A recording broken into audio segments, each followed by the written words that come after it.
And you also have a storefront. I do. At what point in your career did you open that up, and that was it even harder to manage a storefront and, you know, being out of the store all the time with clients? Yes. Yes, yes, and yes. I opened the store a year ago, and it's called? The Red House Interiors. Okay. And yeah, I didn't quite realize that I was marrying a store.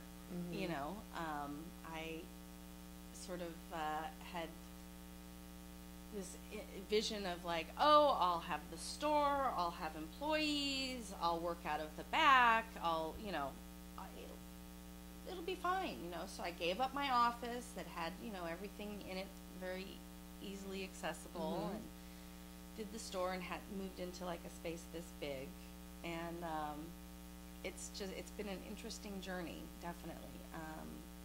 It's very time consuming, you know, but you do what you gotta do.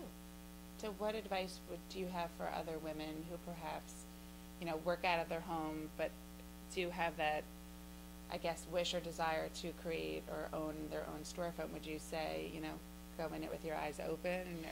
Definitely. I would say definitely research thoroughly what you're getting into, and also, you know, realize, and my mother said this to me before I opened the store. She said, you're going to be there all the time. Ooh, and I was like, no best. I know. And I was like, you don't know what you're talking about. You're crazy. It'll be fine. She's like, you're gonna do less design work. And I was like, no, that's not true.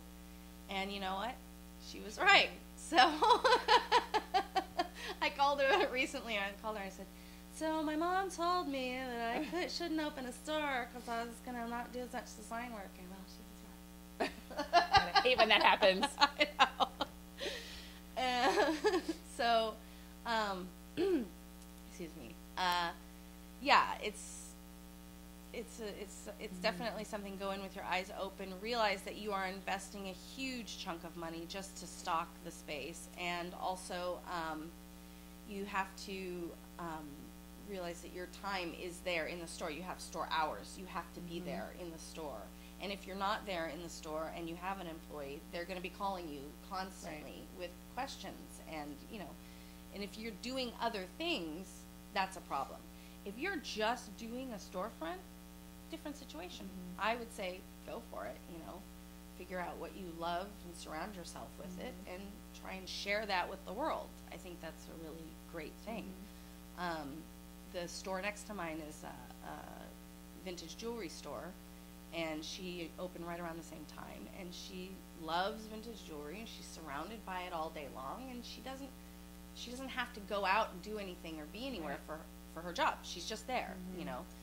And I think if that's the case, then absolutely, you know, live your dream. Where do you draw inspiration from? I like to draw inspiration from nature. I'm very heavily inspired by fabrics.